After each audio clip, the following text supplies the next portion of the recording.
Oh my god. Alright, here we are again. We're back in the car again, like I am every time I do these.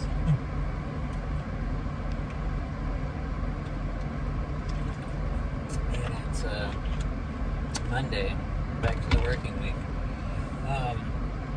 Today is Monday, August the 16th, 2021. This is today's video message from our friend Lilla, a friend of mine who lives around the world while I'm lying and lonely. And today's message, Lilla, if you're watching, is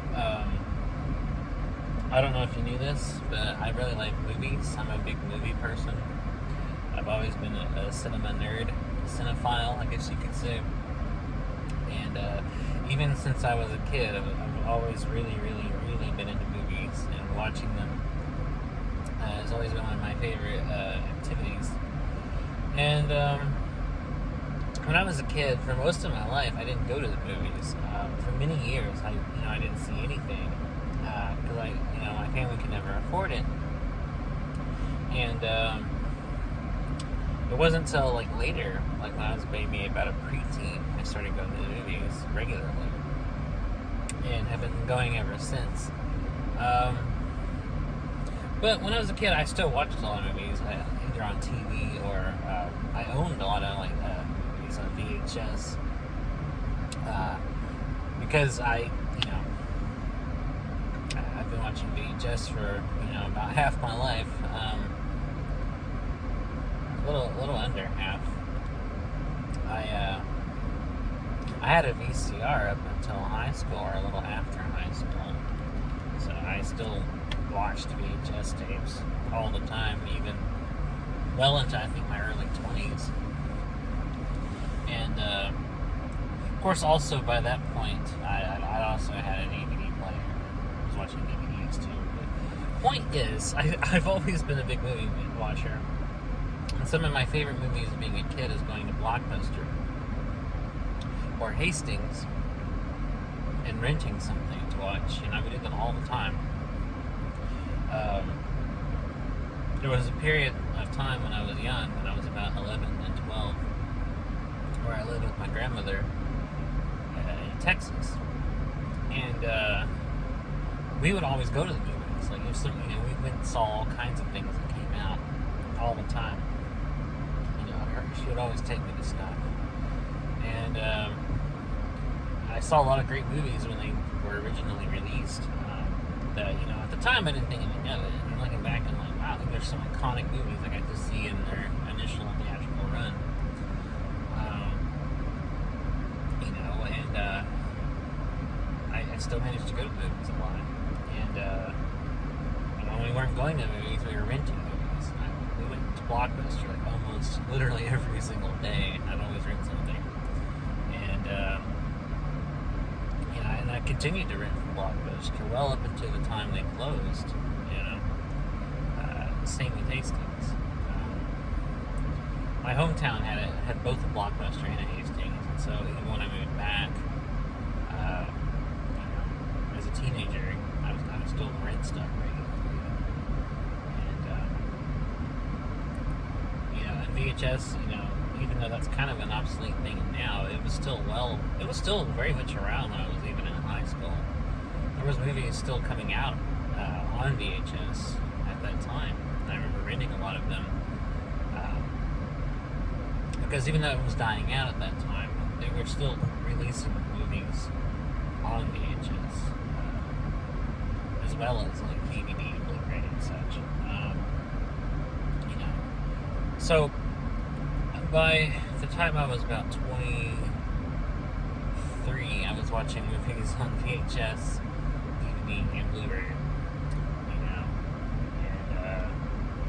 And I'm still going to the movies a lot too, and I still got to see a lot of great movies in their initial theatrical.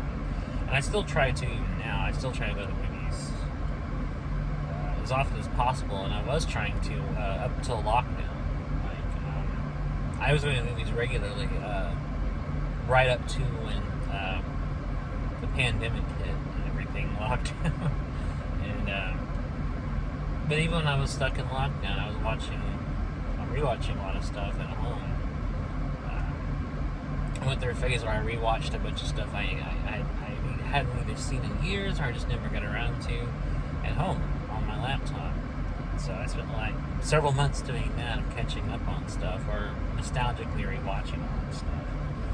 And now that theaters are back open, I've already gone to see 3 or 4 movies that are new. And I definitely plan on seeing more now that movies are becoming the thing again. Even yesterday, I went to see Old, the new M. Night Shyamalan movie, and I liked it. He's starting to make some surprisingly good movies again, which he hasn't done in a long time. But before the movie started, there was a short intro that he did that they played with him talking to the audience, and I agree with him. He made a point that I agree with. He said that I believe and have always believed movies should be enjoyed on the big screen, and I completely agree with that. I'm not saying that's the only way to watch a movie. Like, you can't ever watch a movie at home on your TV or on your laptop or even on your phone. But I've always loved that experience. Going to the movies has always been one of my favorite things ever. I've always and still love the experience of going to the movies. I love seeing it on the big screen. I love being in the dark. I love the kind of communal experience of experiencing a movie with people, like kind of sharing in this group experience with an audience, much like going to a concert. There's something really cool about that I've always loved, and I've just always loved doing the whole 9 yards. Going to the movie, getting my popcorn, my Coke, my Junior Mints, getting a good seat, sitting down, watching the trailers. I love seeing the trailers before a film starts. The whole thing, it's always been one of my favorite things. I've always loved going to see movies and catching them early enough to watch the trailers beforehand. It's a great way to see what's coming out soon. And and not just new stuff. I love old movies. I love movies from every era and every genre. I've seen thousands in my lifetime. I've watched everything from action schlock to art house films, and I think they're great.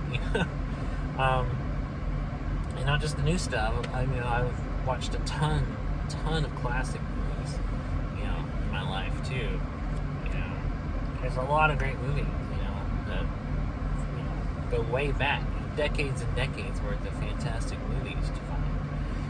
And there's so many movies that you'll never be able to watch them all. It's like books. Like, there's far too many books that I'll never get to read because I only have a finite amount of time. And as much as I read, there's still so much I'll never get to. It's the same thing with movies. I love movies, but there's so many movies I'll never see. And I just think that's great though. Like, the more art, the better, I say. And I think it's always good to always go to good movies. I'm so happy theaters are open again. I'm so happy that and new films are coming out, because even when there were still theaters open during the pandemic, they were just replaying older stuff, which is great. I've seen a lot of classic movies on the big screen too. Nothing wrong with that, but it's nice to know they're starting to release new movies theatrically again. I'm excited about that. Not to say, like I said, not to say I don't mind going to see a classic movie on the big screen. I've seen several classics. One of my favorite cinematic experiences actually was getting to see The Shining on the big screen, which is my favorite horror film ever. I love The Shining. There's still several classics I'd love to see on the big screen, but seeing The Shining is definitely was on my bucket list, and I'm so happy I see that. I also got to see Doctor Strangelove on the big screen, which is one of my favorite comedies. So seeing Kubrick on the big screen is definitely one of the most treasured memories I have of being in a theater. And seeing other classic movies on the big screen that I never would have imagined I'd get to see, like The Godfather, Alien, Willy Wonka and the Chocolate Factory. Fast Times at Ridgemont High. It was all great to see all those on the big screen. I'm so happy I got to. I saw On the Waterfront on the big screen, which is probably Marlon Brando's best movie and Aaliyah Kazan's best movie. And it was amazing because I grew up watching the movie. I would rent it all the time and watch it over and over. You know, and the jump from seeing it on my little TV I used to have in my bedroom to seeing it on the big screen was just wonderful. I would love to see more. I'd love to see other classic, especially black and white movies like Casablanca on the big screen. That would be fantastic. And also there's other movies that I'd love to get to see on the big screen. I still have a lot of favorites. I would love to hopefully see on a big screen one day. I'd love to see The Thing on the big screen, which is definitely my top 5 favorite horror movies. I'd love to see Halloween on the big screen, which is another of my top 5. And my all-time favorite movie, Castle in the Sky, I would love to see that on the big screen. And I know I tried to once. I bought tickets for it, but it was playing in OKC, and by the time I got there, it was well already over. So me and a friend who went, we just saw something that was just playing that day, just because we didn't want to waste the trip. And it wasn't bad, but I mean, it wasn't Castle in the Sky. It was an animated kids movie, but it was nowhere near the quality of Castle in the Sky. But anyway, yeah, I mean, there's so many movies I'd love to see, and there's so many movies coming out. New movies coming out. I can't wait to see. I'm stoked, because there's a lot of good directors that have movies coming out soon. I'm excited for Edgar Wright's new horror film, Last Night in Soho. Paul Thomas Anderson has a movie coming out, I think, this year. The new Candyman's coming out. That's going to be great. That's coming out, I think, next week. That's going to be wonderful, because I love the Candyman movies. Who else? Oh, shit. I forget his name. The filmmaker who made The Lighthouse and The Witch. He has a new movie coming out, I think at the end of the year or next year. I'm so excited for that. So there's a lot of good movies coming out, and a lot of movies that have already come out. The Green Knight was amazing. That was a really wonderful movie to come back to movies for. I saw the new Purge movie. That was great, because I'm a big fan of that series. And each one has successively gotten better. I think each Purge movie has been better than the one before it. There's a lot of political commentary in those that I love. The Suicide Squad. Oh my God! I saw that a few days ago, and that was just great. I'm a huge fan of James Gunn. Anything he does is well worth watching. And so, coming back to the movies and seeing one of his movies on the big screen, especially something as great as the Suicide Squad, that was aces. That was wonderful. There's so many movies. I'm just so excited to go back to see it again.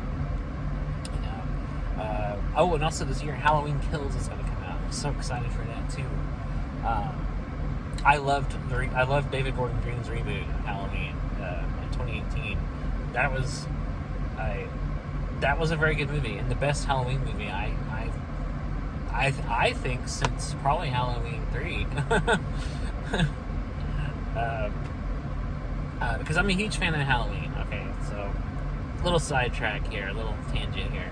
Halloween is one of my favorite films. It's not just one of my favorite horror films. It's one of my favorite films. I'm talking, of course, about the original, 1978. It's just one of my favorite movies. I've seen it over and over and over and over and over. I have a tradition where every Halloween, on Halloween, I watch it. I really love that movie. It's probably my top 10 favorite just movies, just films. And I've seen it so many times. And I've seen all of them Halloween movies, and I have differing opinions on each one. Okay, so here's kind of my hierarchy. So Halloween, the first one, classic, immortal, best one ever. It's the best Halloween movie. Halloween 2 from 1981 is not bad. It's not as good, but it's not terrible. It's a pretty good sequel. I would say, I wouldn't say it's great, but it's definitely good. Halloween 3, love it. Halloween 3 is my second favorite Halloween movie. It has nothing to do with the Michael Myers storyline. A lot of people shit on it. A lot of people say it's terrible. I fucking love that movie. I've seen Halloween 3 over and over and over and over and over and over and over and over and over and over again. I first saw it years ago when I was a kid. I rented it from Blockbuster, and I kept renting it after that. And then since then, I've bought it. I have like 3 copies of it on DVD and Blu-ray. I have a Halloween 3 T-shirt. Like I'm a huge fan of that movie. I'm even thinking about buying a Halloween 3 poster because I adore that movie. It is a weird, crazy movie that is just so fun. And then after that, the Halloween sequels are just bullshit. So the Halloween 4 was terrible. Halloween 5 was terrible. Halloween 6, The Curse of Michael Myers, was terrible.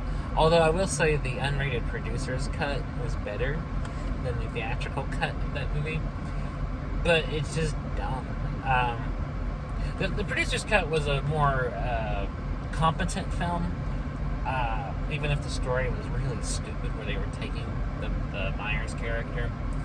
But the theatrical cut of Halloween 6 is just god-awful. It's just so butchered. It's just terrible.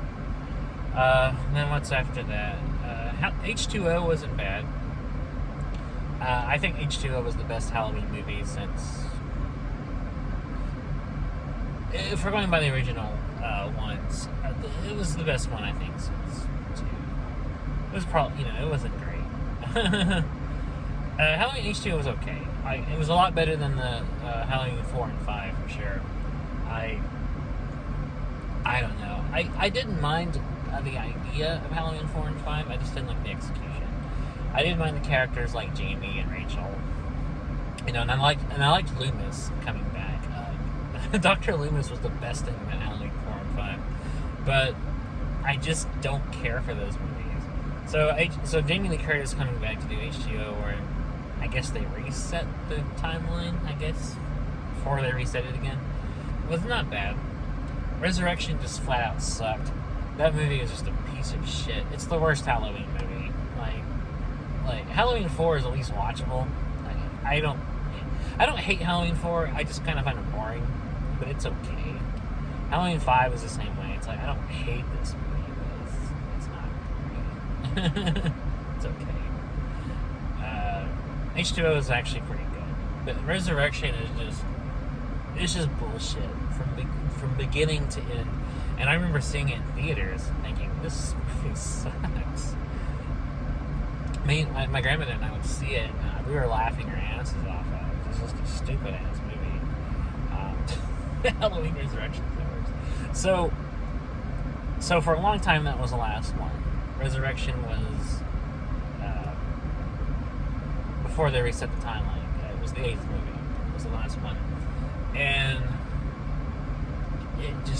there was nothing else for a long time. The property had kind of just stagnated. And then Rob Zombie came out with his remake. And the less said about that, the better. I fucking hate that movie. And then, not only did Rob Zombie remake Halloween, he made a sequel to his remake called Halloween 2, which was even worse. And I fucking hate both of those movies. I hate both of those movies. They suck so much. So after those remakes, again, nothing for a while. So when I heard that David Gordon Green was remaking Halloween as a reboot, just completely erasing everything before it and making it a direct sequel from Halloween 1, I was interested. I wasn't outright dismissive. I was cautiously optimistic. Because David Gordon Green is a great director. He's made a lot of great movies. I really like his stuff. He's made some shitty movies too, but overall he's a very good director. Especially when he does dramatic movies. And I was intrigued. I was like, okay, well, it can't be any worse than Rob Zombie's remake, and it can't be any worse So we'll go into this cautiously optimistic. So 2018 rolls around, and the reboot is released. I went to see it, and I liked it. I thought it was a really good reboot. Actually, I think it was probably better than any of the other direct sequels to the first Halloween movie. Much better, I think. I think it was a very well done movie, and I think it was far better than any of the Myers sequels. I think it was a really, really great movie. So I'm looking forward to seeing Halloween Kills. I'm looking forward to seeing where they take the story next. And especially after the ending of Gordon Green's reboot, the way that movie ended, it's very interesting to see where they're going to take this and how they're going to do this. So that's my opinion on Halloween. So I love Halloween. I just don't. It's just a franchise that I think has really been fucked over by its various creators. And I can see why John Carpenter, basically distanced himself after 3 from the series. I totally get that. I would too, honestly, if my movie was successful, but people wanted to bastardize it. So, but I think Carpenter would be proud of David Gordon Green for what he did with it and what he looks like he's doing with it. I just hope Halloween Kills doesn't suck. So I'm really fingers crossed, because Halloween is a franchise. Even the ones I don't like as much, I still just really like that franchise. And there's some interesting things that we haven't done, and some not so much. I know. I just really like the idea. I just like the idea of Halloween. Nothing will ever top the original Halloween. That just kind of has a permanent place in the pantheon of horror films. Nothing will ever come close to it, and any sequel can never come close to it. It's a perfect, flawless movie. Actually, I would really say it probably is. It does have a lot of technical issues. I think just as a movie, I think it has a lot of good stuff. I think it's as near flawless as a movie can be. Because every movie has its faults, but it's as near perfect as I think a film can be. But I don't know. They're even some of the weaker ones have been fun. The only one that just wasn't outright fun was Resurrection. Just nothing about that movie was good. It was just a slog. I think the only redeeming thing about it was Busta Rhymes. That was the only thing I liked about it. And that wasn't even because it was good. It was just because it was so laughably funny that it made it at least tolerable. It's this movie sucks ass, but at least Busta Rhymes has some funny lines in it. That's the only good thing about Halloween Resurrection is Busta Rhymes, especially where he's like, "Trick or treat, motherfucker," and kicks Michael Myers out of the window. That was pretty funny. That's the only thing I liked about it. It's terrible. Terrible movie. What's mind-blowing is Halloween Resurrection was directed by the same director who directed Halloween 2, which are night and day. Those movies are completely different. Halloween 2 is much more in the style of Halloween 1. It was almost tonally the same movie. It has the same kind of slow pace and the same kind of suspense and kind of build up. The only difference was in Halloween 2, the producers wanted more blood and gore in it, and it is a much bloodier movie than the first Halloween. But as far as tone, it's very similar to John Carpenter's Halloween. So this was just a complete ass fuck of a movie, and I don't know what the hell happened in the 20 years, 30 years between him directing Halloween 2 and him directing Resurrection. But Jesus, it was a terrible. Every decision he made as a director on that movie just sucked. But anyways, I'm sorry. I didn't mean to make this whole video about Halloween. I just talked about movies in general, but Halloween is a franchise I have a lot of opinions on.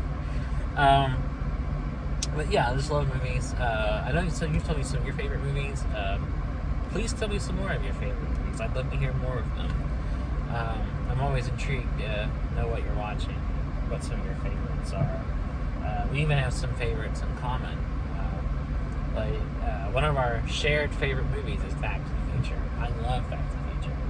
All three of those movies are like top-notch entertainment. I've watched the first Back to the Future over and over and over again. There was a phase where I would just throw it on like every day.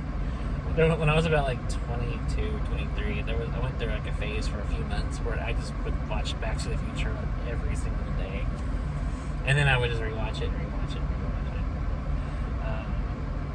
Also, speaking of movies, do you like to watch movies with commentary tracks on? I love it. I love listening to the commentary tracks.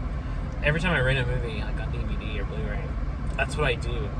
I'll watch the movie first if I haven't seen it, and then immediately I'll rewatch it again with the commentary track, because there's some really interesting stuff you can learn about all kinds of things, and different directors have different like styles of different things they want to talk about, so you get a lot of insight to various different things, especially to how a movie was made, which is some of my favorite things directors talk about in commentary tracks. And almost all of them are fun. I love it usually. There's some really interesting ones that go into like the technical aspects. There's directors that have talked about like the thematic themes in their movies. There's directors that have talked about just kind of the general experience of working with actors and stuff. Depending on your director, you're going to get a lot of different interesting things out of your commentary, but they're all good. Some of my favorites have really been kind of standout ones that I can remember even years later. One of my favorites was Edgar Wright did a commentary with Quentin Tarantino where they didn't even talk about the movie. They talked about like other movies. The whole thing was them just like nerding out about movies, and they didn't even discuss anything about the movie that was playing, which was Hot Fuzz, by the way. I love how they didn't even talk about Hot Fuzz. They just talked about everything else. They talked about all kinds of other movies, which Edgar Wright and Quentin Tarantino are like two of the biggest film nerds in filmmaking. So of course you want to listen to them talk about movies. I really liked Richard Kelly's commentary for Donnie Darko. He did with Kevin Smith. That was really fun. And even that's one I can go back and listen to a lot, actually, just because it's a very entertaining commentary track. Because they excessively talk about Donnie Darko, but they also talk about a lot of other things, just like growing up and other movies I like. And you get a real sense of like friendship between them, and it's kind of just entertaining hearing them like talk about stuff and the jokes they make and stuff. There's some great ones. There's some great commentary tracks, and there's some really like scholarly ones too. Leonard Maltin did one for Night at the Opera, which was very much like an analytic, scholarly look at that movie and about the Marx Brothers in general, which was great. Which I love that movie, and Night at the Opera is my favorite Marx Brothers movie, which is hard to pick a favorite, but I love it. And so hearing a lot about the details of it, the making of it, was great too while watching it. The Back to the Future commentary is great with the writer and producer of it, Bob Gale, and I forget the other guy's name. I feel bad because I watched it so many times. They have a lot of interesting things to say about the making of that movie and the writing of it. A lot of the Hollywood stuff about it, and working with Robert Zemeckis and Steven Spielberg. But yeah, I think at this point you can tell I really, really like movies. I love movies. I'm always recommending movies, especially if someone hasn't seen something. Then I always have like 20, 30 recommendations. I watch this, and this. So I'll end the video here with just a quick list of movies that I think are worth checking out that might be a little unknown or underknown. So this is just going to be just a quick list of just random movies that I think everybody should watch. And if you haven't seen these, then please go watch them. So my first recommendation is The House of the Devil, which was directed by Ty West. Fantastic movie. It's a movie set in the 80s and is very much reminiscent of movies from the 80s in its style. And the whole movie is just about a girl in the house, but it's very suspenseful. She's paid to watch somebody's like father, but one night while like him and his wife go out, and there's some spooky stuff going on. And it's a great movie. It's very, very suspenseful, very simple but very well done movie. Another great recommendation is Under the Silver Lake, which was directed by the guy who directed It Follows. And Under the Silver Lake is a very interesting movie. It's like a noir mystery with a lot of weird kind of postmodern stuff going on. It's a very strange movie, but it's very, very good. And I don't think it got anywhere near the attention it deserves. This guy makes really good movies, and I'm looking forward to seeing what he does next. So watch Under the Silver Lake and watch House of the Devil. Those are the first two recommendations. And my third recommendation is The Hitcher, which is a classic 80s movie. Really good thriller. Like, I love that movie, and I don't see anyone talk about The Hitcher. Very simple premise. Again, a guy picks up a hitchhiker. The hitchhiker turns out to be crazy. He dumps the hitchhiker out, and the two of them kind of start this cat and mouse game across the desert, with the hitchhiker killing a bunch of people trying to get to him. And they kind of have like this little private war between the two of them. A lot of people end up dying. Police get involved. A lot of cops get killed. It's an intense movie, but it's very, very good. It's a very underrated classic thriller. I've seen that movie so many times. I love it. I want everybody to watch The Hitcher. It's such a good movie. A lot of atmosphere to that movie. And also I just love the premise. It's such an interesting, and yet kind of almost. Well, I mean, the premise is plausible. You know, the execution of it's a little more kind of Hollywoodized, where a lot of it couldn't actually happen.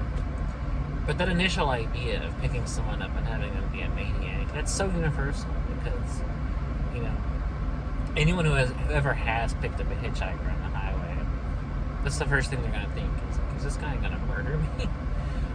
So I love that idea of playing on that fear.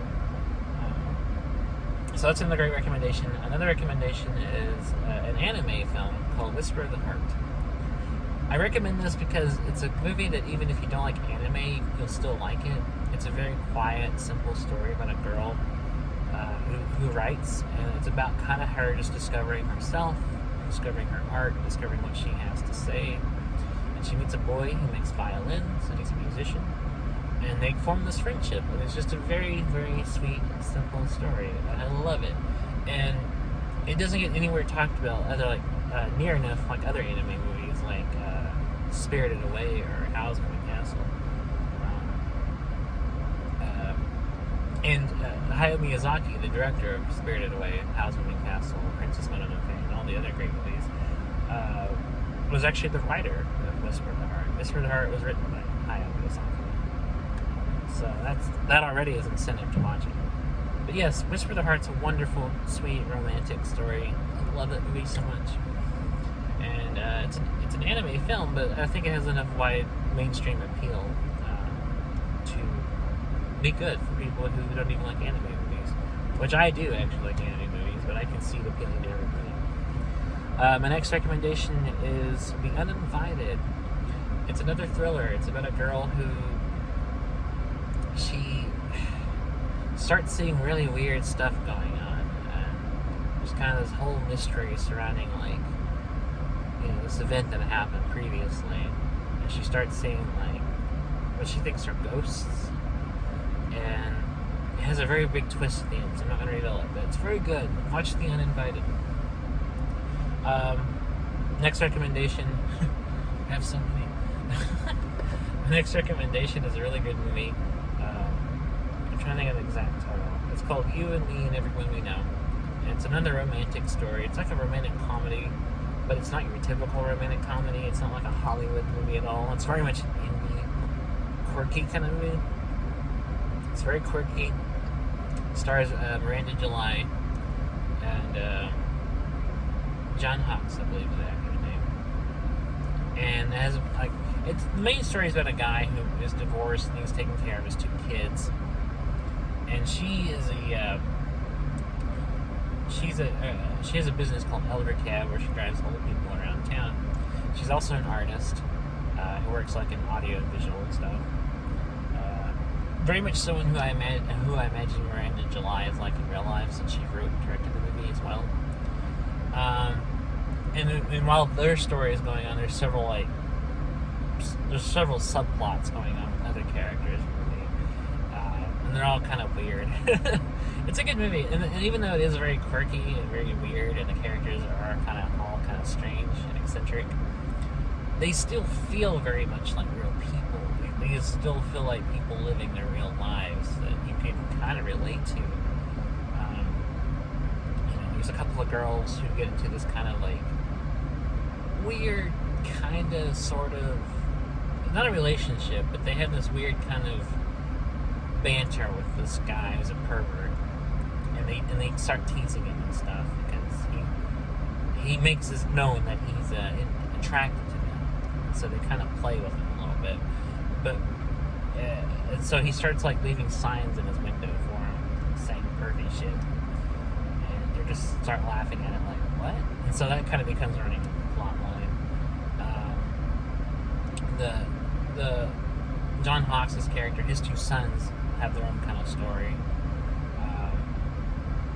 The older one kind of has like this relationship with the two girls that the other guy knows, and then the younger one gets into an online messaging relationship with somebody who thinks he's an adult when he's just a kid talking to her, and whereas she takes it as like it's a man talking to her online. And so they kind of have this weird friendship that starts, and it's just a very interesting movie. It has a lot of interesting characters, and even though it's a quirky, eccentric movie, it feels very much like real life. I like that about it. It does have some stylistic quirks and stuff, but it makes sense for the narrative. But it's a good movie. I highly recommend it. So watch You and Me and Everyone We Know as well. So those are just a few quick recommendations, since I'm talking about movies that I feel are not as widely known as they should be, or talked about as they should be, but I think are nonetheless great movies. So anyways, I appreciate you watching, Miss Lilla, and I'll try to be back tomorrow to do another one of these. And until then, I hope to see you then. So take care.